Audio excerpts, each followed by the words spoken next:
Audio Jungle.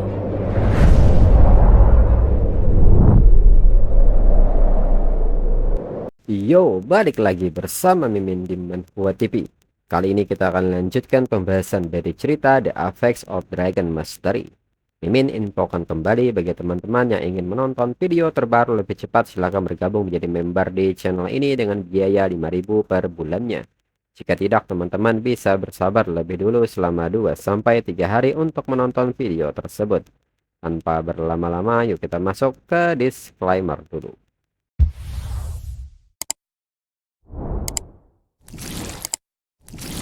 Disclaimer, silahkan abaikan hal ini jika kalian sudah mengerti. Ini peringatan mengenai konten di channel ini. Video ini berisi alur cerita komik yang mempermudah bagi teman-teman untuk mengetahui isi ceritanya dan memahami alur ceritanya. Jika ada kesamaan tokoh, tempat, maupun isu yang sedang hangat, itu benar-benar tidak disengaja. Dan peringatan bagi teman-teman untuk tidak mencontoh atau meniru perkataan maupun perbuatan yang tidak baik yang ada di video ini. Karena cerita ini hanyalah fiktif belaka. Jika mengerti, yuk kita masuk ke ceritanya. Tepat di mana yang dikatakan Wang Tianlang dirinya menemukan artefak alam, yaitu jimat alam. Notifikasi pun menyebut bahwa ketika pemegang jimat mati di alam rahasia, item ini secara otomatis menghidupkannya kembali dengan 100% health point. Jika pemegangnya berada di luar alam rahasia reruntuhan dewa, item tersebut secara otomatis menghilang. Namun dalam pikiran Lufan saat ini, saat dirinya mulai mempercayainya, tingkah lakunya yang aneh membuat dirinya tidak bisa lengah. Menurut Lufan, meskipun Wang Tianlang mencurigakan, tapi dia terus menuntun dirinya ke peti harta karun baru. Dirinya akan mengikutinya sekarang, meski dirinya hampir yakin dia menyembunyikan sesuatu. Lalu Wang Tianlang yang melihat Lufan terus menghabisi bos monster pun mengatakan bahwa Lufan benar-benar membuat dirinya takjub. Mengikuti Lufan adalah pilihan yang tepat. Lufan pun meminta Wang Tianlang untuk menjauhkan dirinya dari omong kosong itu. Dirinya belum melihat satu pun fragmen, apalagi senjata panah dewa yang Wang Tianlang sebutkan sebelumnya. Wang Tianlang bertanya apakah Lufan mengira dirinya berbohong. Dirinya bersumpah semua yang dirinya katakan itu benar. Ada terlalu banyak peti di dunia ini, mereka perlu membukanya sebanyak-banyaknya. Mungkin sebelum yang lain, jika mereka menginginkan fragmen dan panah dewa, mereka bisa mendapatkannya. Lalu saat Lufan membuka peti di depannya, Lufan pun kaget dengan cahaya yang dihasilkan oleh peti tersebut. Wang Tianlang menyebut Lufan sangat beruntung artefak kedua sekarang ada di tangan Lufan. Panah dewa pasti sudah sangat dekat. Dan notifikasi menyebut bahwa ini adalah segel batu terlarang. Lalu di saat Lufan memperhatikan peti harta karunnya, Lufan pun bertanya apakah masih ada lagi. Dan saat dilihat ternyata ini adalah enhancement weapon breakthrough scroll. Dan notifikasi pun menyebut bahwa ini adalah item sekali pakai. Saat digunakan dapat mengembangkan senjata menjadi legendaris plus dengan tingkat keberhasilan 25%. Kembali Wang Tianlang menyebut bahwa ini adalah gulungan yang sangat langka. Sulit bagi kelas peningkatan untuk membuat satu dengan tingkat keberhasilan lebih dari 20%. Lufan tidak hanya beruntung, tapi Lufan sangat-sangat beruntung. Dalam pikiran Lufan, terobosan senjata legendaris plus, baik pedang dan busurnya memiliki kualitas legendaris plus. Dirinya menggunakan Divine Bone Armor sekarang, tapi menerobos buso Dark Servant Arrow sepadan dengan resikonya. Karena peralatan tidak akan rusak jika gagal, dirinya akan mencobanya kepada Dark Servant Arrow. Dan saat mencobanya, aura senjata pun meningkat yang menandakan terobosannya berhasil. Wang Tianlang pun kaget dan tidak menyangka ini akan berhasil. Dan notifikasi pun kini menampilkan peningkatan status setelah terobosan di mana statistik senjata meningkat secara signifikan. Lufan pun menilai bahwa atribut dasar sekarang dapat diabaikan, tetapi peningkatan semua atribut 30% membuat Divine Bone Armor menjadi lebih kuat. Kerusakan tusukan berbasis atribut 45% dari Dragon Roar Arrow, 45% dari 1 juta. Keluarga ini tidak akan pernah mengharapkan senjata yang mampu menyaingi panah dewa. Lalu di saat yang sama Lufan kaget saat melihat notifikasi lain, di mana peringatan sistem peta harta karun aktif.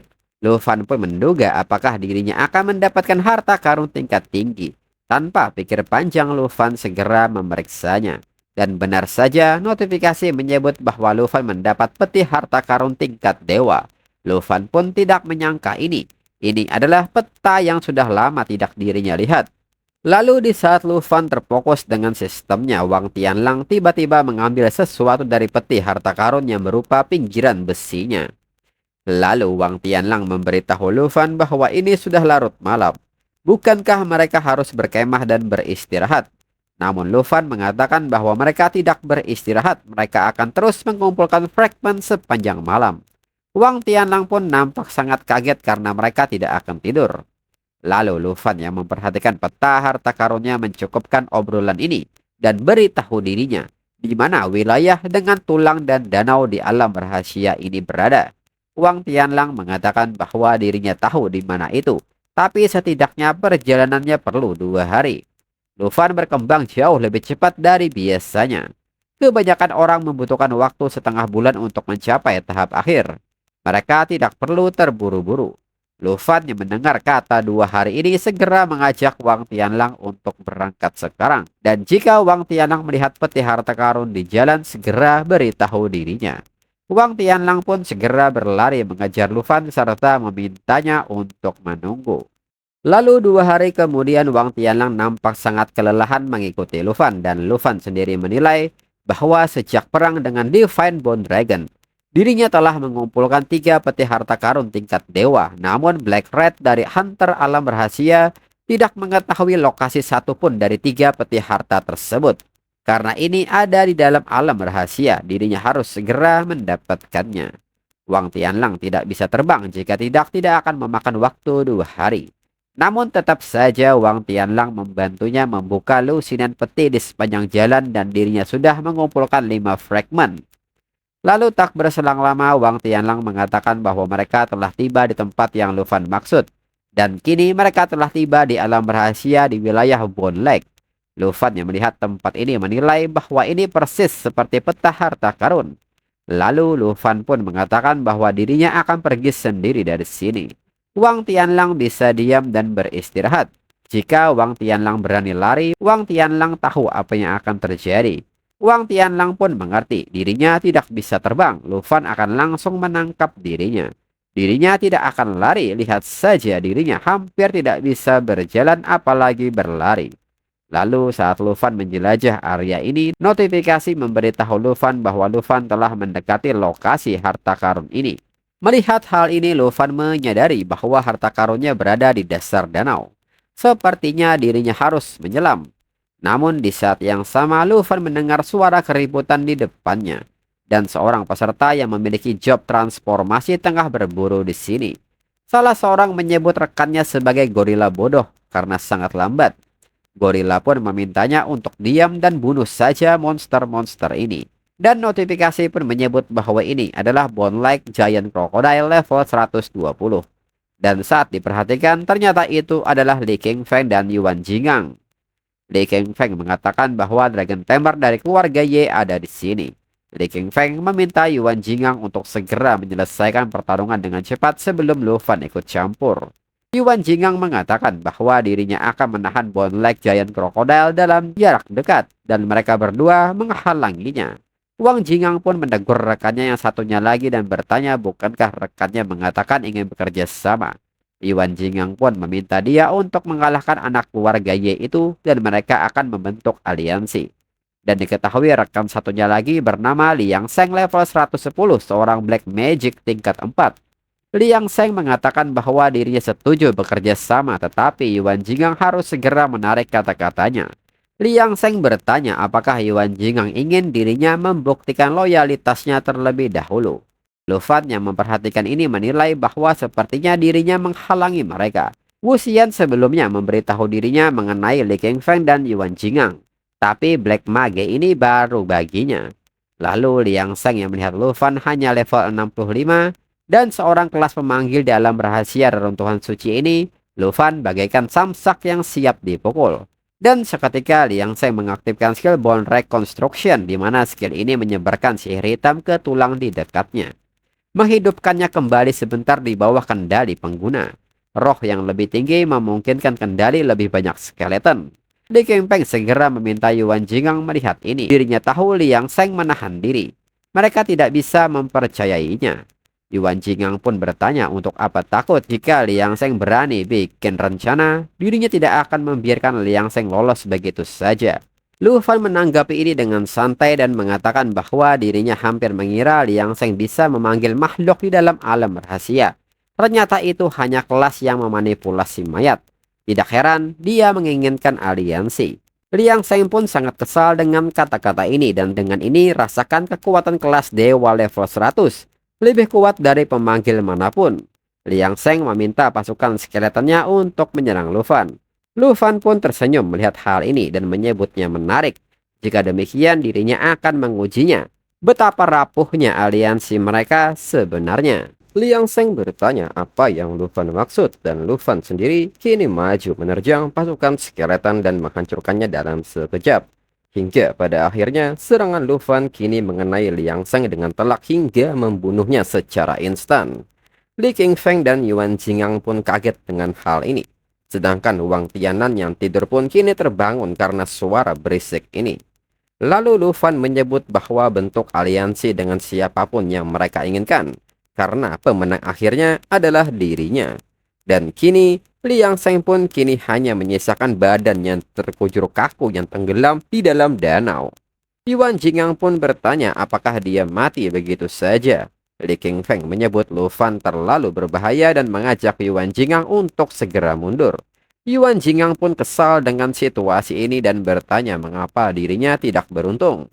Lu Fan yang melihat hal ini bertanya apakah Li Qingfeng mencoba untuk lari. Dan seketika Lu Fan menggunakan skill Blood Armor Sickle hingga berhasil mengenai Li Qingfeng. Lu Fan menekankan kepada Li Qingfeng untuk tidak pernah berpikir untuk kabur. Dan yang satunya lagi tentu dirinya tidak akan melepaskannya. Hingga tubuh Li Qingfeng kini dilemparkan ke arah Yuan Jingang hingga mengenainya dengan telak. Li Qingfeng pun meminta Yuan Jingang untuk segera lari. Yuan Jingang menyebut ini benar-benar buruk hingga Lu Fan kini menyerang kaki Yuan Jingang hingga transformasinya seketika berakhir. Dan Yuan Jingang hanya bisa berteriak kesakitan. Li Qingfeng segera meminta Lu Fan menghentikan ini dan ampuni mereka. Mereka tidak akan lari lagi. Lu Fan menanggapi ini dan menyebut itu tidak masalah selama mereka menyerahkan fragmennya. Tinggalkan spirit tempering liquid seperti yang Wang Tianlang lakukan dan bertarunglah untuk dirinya. Dan di saat yang sama Wang Tianlang berlari menuju Lu Fan dan bertanya apa yang sedang terjadi. Dirinya baru saja mendengar suara perkelahian. Mereka pun kaget Wang Tianlang sudah menyerah lebih dulu. Yuan Jingang pun bertanya di mana martabat keluarga Wangnya. Wang Tianlang menyerahkannya secepat itu. Wang Tianlang bertanya apakah mereka pikir mereka pantas mengkritiknya. Lihat diri mereka sendiri, apakah mereka masih tidak mengerti betapa kuatnya Lu Fan. Jelas Lu Fan bukan level 65, Lu Fan setidaknya level 119. Lu Fan mengatakan bahwa level bukan satu-satunya ukuran kekuatan.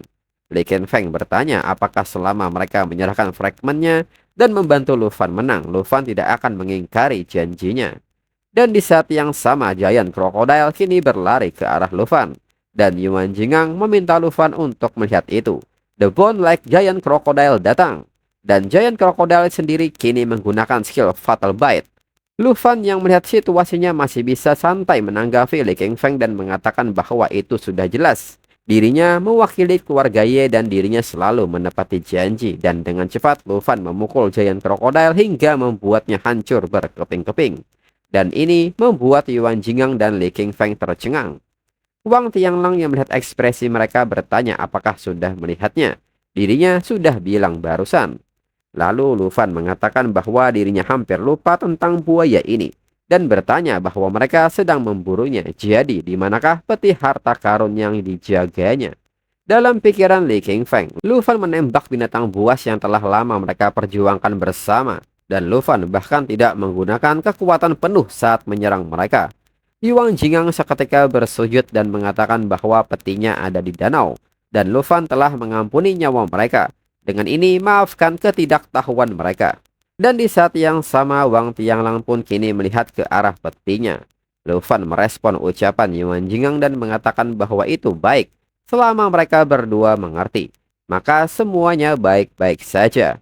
Li Kingfeng menyebut bahwa dirinya mengerti dan sekarang fragmen ini milik Lufan.